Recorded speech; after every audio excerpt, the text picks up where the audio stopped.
Welcome to another episode of the Swamp247 Podcast. I am your host, Graham Hall, joined by my co-host once again, Zach Goodall, and it is finally here. Fall camp is in the books in Gainesville. The Gators have concluded 17 practice sessions and now turn the page to game week with the season now, as we record this Thursday, August 21st, now 9 days away against Long Island University. But I know for a lot of people out there, this is the official first weekend of college football, with week 0 games beginning around not just the country, but overseas as well. A really fascinating ranked matchup between Iowa State and Kansas State in a place that I'm pretty familiar with.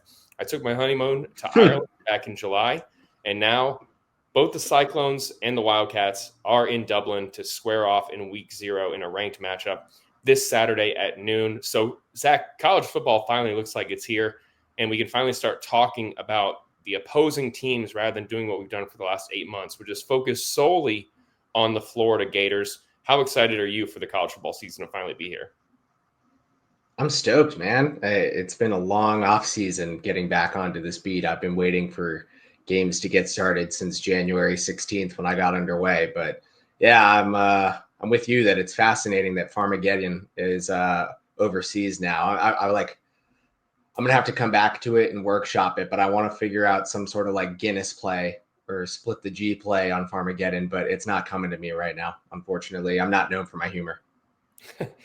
I failed a couple times in splitting the G, so it's not as easy as they make it sound. But I digress. We're here to talk about the Florida Gators as they prepare for their matchup with LIU.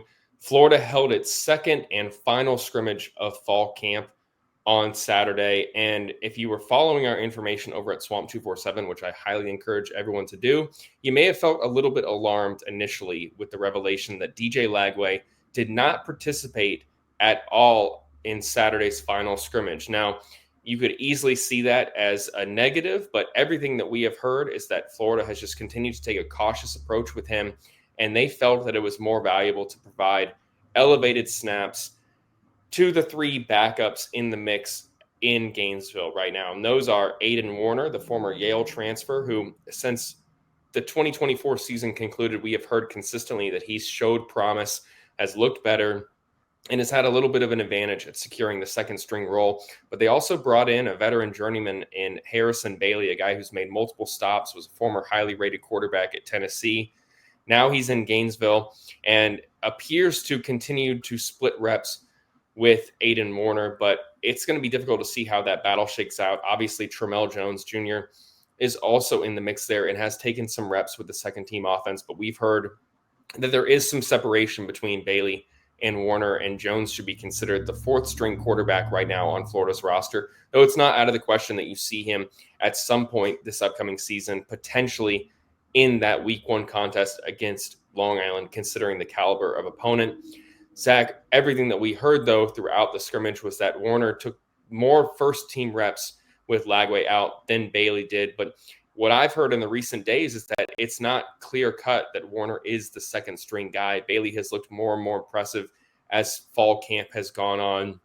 And as I noted over at Swamp247, which you can read more info on this, it was Bailey who, from what I heard, took more of the second string reps behind Lagway in Wednesday's practice session to wrap up fall camp. So whether or not that has any indication or bearing on what Florida plans to do this upcoming season, we are, like I said, 9 days away from finding out here. But Zach, I wanted to briefly just touch on the scrimmage. We know that Florida talked about building some contingency plans, establishing depth, utilizing the freshmen, the second and third string guys as well. That is a luxury that teams can have when they already have a lot of solidified starting positions. Remember, the Gators returned 13 starters from last year's team, and they've continued to have battles play out behind the scenes and in practice. So it was definitely a focus of contingency in the second scrimmage. But what have you heard in particular about some of the guys who stood out and guys who made a positive impression in Saturday's scrimmage from our conversations with some sources who were in attendance for Saturday's inter-squad competition? Yeah, let me approach this from a couple angles. First, to the point you made earlier about DJ Lagway not doing anything and how that could, ring some alarms, I guess is probably the best way to put it. It's worth noting that also, like you mentioned, they were really focusing on building contingency plans in this second scrimmage. So the first team as a whole really did not do nearly as much as it did in the first scrimmage. Like, you think Jaden Bond, Jacoby Jackson at running back, they kind of took a step back. They didn't do as much. Jordan Castell and Bryce Thornton were another two that, got some early run, stepped out of the lineup, so to speak, to allow way for Michael Carraway, Lagonza Hayward, Drake Stubbs to get more reps at safety. And I think that you could look at it across the board as that was kind of Florida's approach with that. And yeah, to the point you made about the backup quarterback battle, it's interesting that Aiden Warner has seemingly had an edge on this the entire way up until Saturday's scrimmage. He was the first quarterback out with Lagway not participating and got a lot of first team run. Tramel Jones even got a series or two with the first team offense. So they're seasoning him for the potential of having him play, whether it's in these opening two games or maybe even down the line, stepping up into this backup role. I would not anticipate that at the start of the season, but he continues to progress. He continues to handle first team reps or second team reps in practice well. Who's to say that by the end of the year, he may not step into that if they have concerns about Warner or Bailey? And I think to the point about Bailey stepping in, this recent development that he on Wednesday took more for second team reps, I should say, compared to what he had been doing in the past.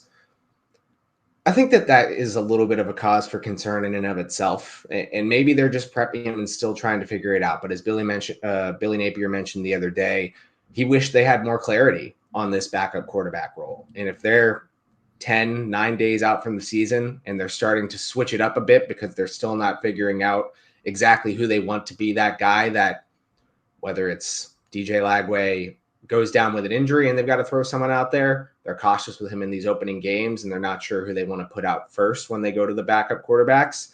That to me is a bit concerning, especially when you consider the fact that they have presented behind the scenes, even in the spring game, sources to us that Aiden Warner seemingly had the advantage in this battle for the majority of the offseason.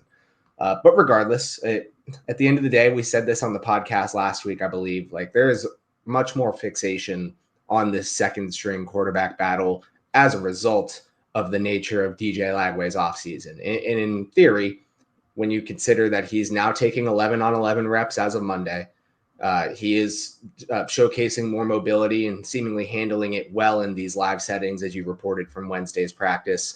Signs are pointing toward him being okay and things being good to where we can take our attention off this backup quarterback battle a little bit more. But yeah, to the overall point, in this scrimmage, they certainly tried out a lot more of their young talent.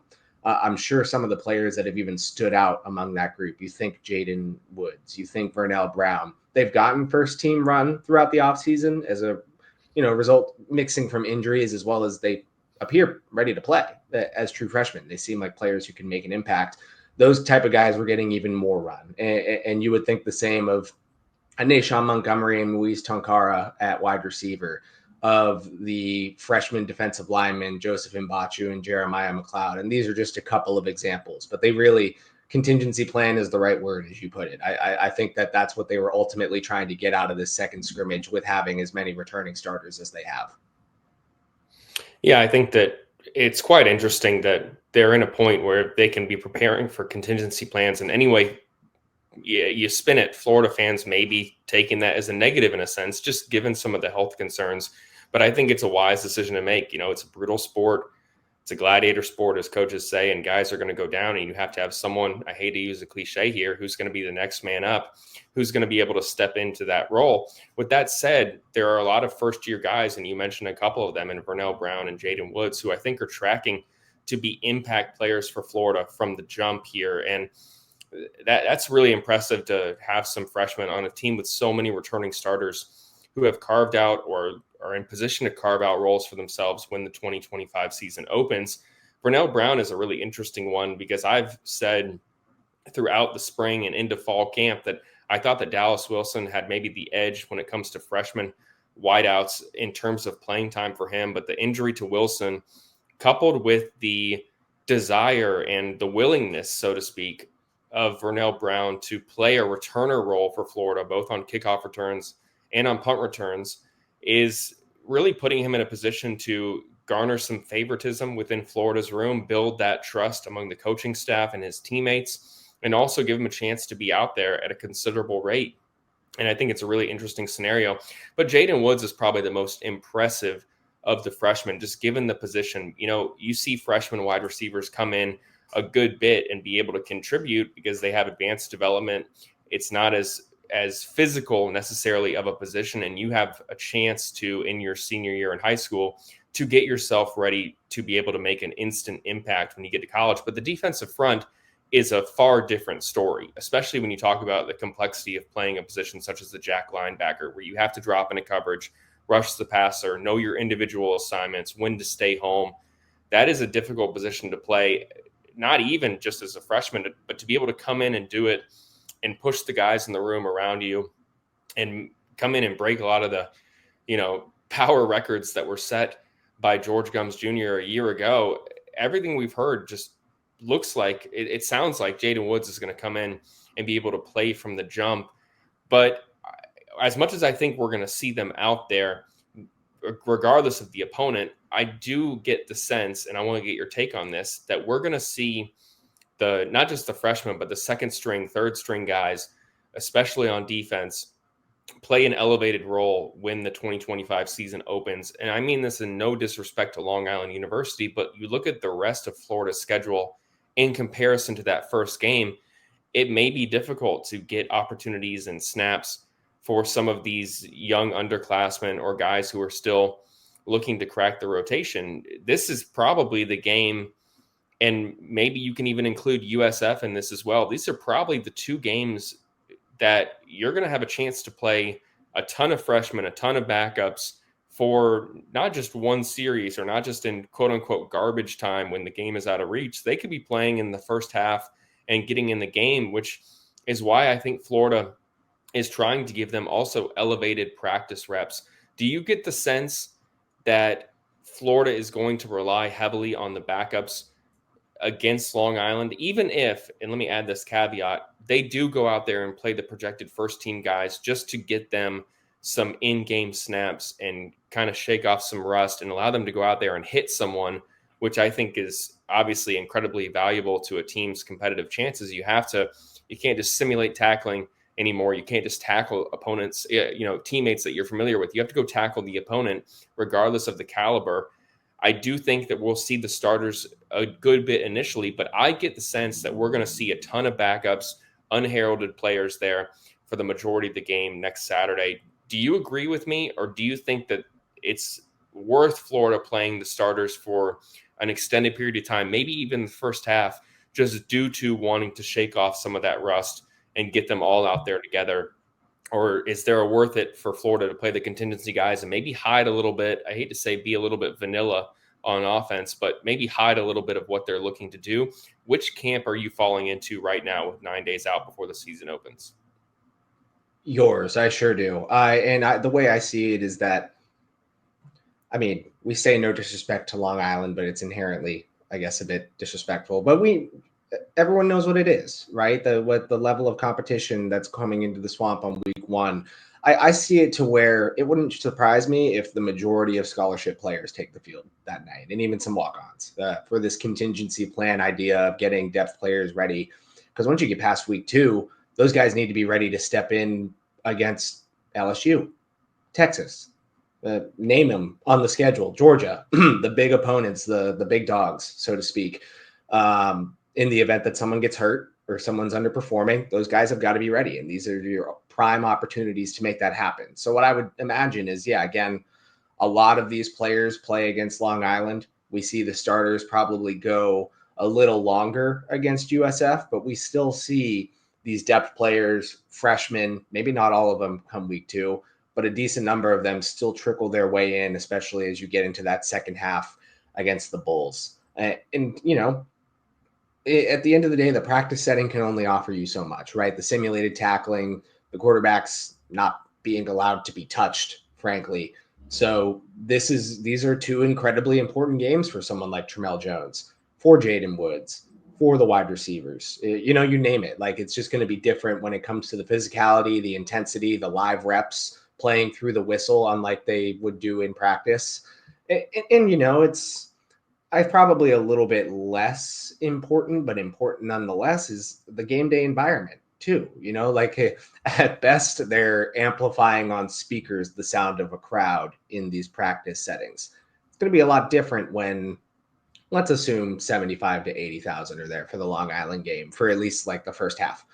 And maybe more, maybe I'm underselling it. But at the end of the day, that's going to be something unlike anything that these freshmen have ever experienced in their lives. Even when the spring game happened and they had 45K, like it's team on team, all home field advantage for everyone. It's going to be a huge adjustment for a lot of these guys, especially when it comes to, the communication aspect on defense more so than offense, getting your calls, hearing and communicating with your teammates. It's going to be a learning curve at the end of the day, even for some of these more impressive freshmen like a Jaden Woods, like on offense of Vernell Brown, and when he's healthy, a Dallas Wilson. So I see a lot of advantages. It's going to be unlike years past, obviously, where Florida is not tested immediately out of the gate like Utah and Miami.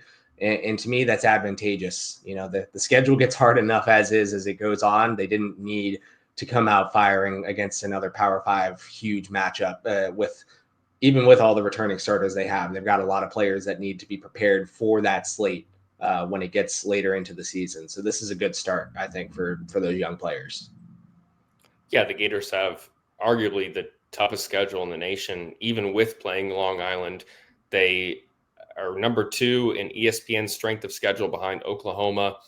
And you look at that 10-game run after these first 2 weeks, going to LSU, that's going to be a noticeable uptick in competition. Your first road game, your first SEC game at night in Tiger Stadium, I mean, that is incredibly daunting. And you're going to want to have a lot of guys ready to go, not just the starters. They're going to have game experience because injuries are going to happen. So making sure they're ready for that. And then going down to Miami, taking on Texas after the bye week, then going to Texas A&M for another SEC road game, a team that won 33-20 last year in Marcel Reed's first game as a starter. You look at the rest of the schedule, obviously, another daunting run in November as well, having to take on Tennessee late in the season, go to Ole Miss. I mean, you got to have to make sure that everyone is ready and healthy as possible, and that's what these first couple of games are going to be key for Florida to do. And yeah, I know disrespect. We can say that until we're blue in the face about Long Island University, but you look up their stadium and you look up their roster, less than, I think, 65 players on their roster, and they play in a stadium that maybe holds, 6,000 people. I mean, the Swamp is going to be roaring loud. It's, there's going to be no shortage of people there, especially when you look at some of the elements involved. Billy Donovan being, honored with an in-game ceremony before he goes into the Hall of Fame a week later on September 6th. I mean, the first chance to see DJ Lagway as a starter, so many new pieces as well, from the transfer portal to the heralded freshman. There's going to be a ton of people there because it's the start of college football. So it's going to be a tough environment for Long Island. And theoretically, Florida gets an early lead and can hand the ball off to some of those second and third string guys who may not have as many opportunities down the stretch. And you want to make sure they get those invaluable practice or in-game reps that are going to help them now and beyond. But we're going to talk a little bit more about Long Island next week when we get into game week. It's been a little bit of a quiet week here because we only had that Monday media availability with Billy Napier, and then the rest of the end of fall camp was closed off. As we talk, Florida, like I said, is opening the fall semester, which is a quite interesting thing because Billy Napier talked recently about juggling school with practice is something that, as he's been in Gainesville, he's learned that it's a little bit harder for some guys. And so having that time away to focus on their studies and get ready for school and get into a routine a little bit more after fall camp is definitely a priority. And that's why that first game, if they're still figuring some things out, it's not going to be maybe a make or break game for Florida's schedule like last year was, like week 3 against Texas A&M was, even because we talked about the hot seat that Billy Napier and the Gators faced last year after starting 1-2. And now, knock on wood, it feels almost a certainty that heading in to that September 13 matchup in Baton Rouge, the Gators are going to be riding a 6-game win streak dating back to last season. Before we get out of here, I got to say, I have seen some people out there just chalk up the USF game, and I may be guilty of it as well. They've chalked up the USF game as a guaranteed victory. That's a talented team. They've got a good quarterback in Byron Brown. Alex Galesh is a better coach than a lot of people, I think, give him credit for. The season didn't end the way they wanted to last year, but this is a team that has definitely shown some poise. They got a ton of in-state athletes. So, that's going to be a game that also is going to be an uptick in competition for the Gators after this season opener. Maybe not as much as going to LSU, but it is going to be a little bit different. So there is that gradual increase in competition for Florida in the weeks ahead. So we're going to be following it all over at Swamp247. We got a ton of content up, updates on DJ Lagway, the quarterback battle. Zach has been pumping out his projected depth charts as well, so check those out. But that's going to do it for us for this episode of the Swamp247 podcast. We will be back next week to talk more Long Island University and finally the first week of college football. So make sure you stay tuned to the Swamp247 podcast. Keep refreshing Swamp247. We still have our 50% off deal going for the next 6 days that expires at the end of August 27th. So join our community. We would love to have you. It's going to be an exciting time in Gainesville. But for Zach Goodall, I'm Graham Hall, and we'll see you next time.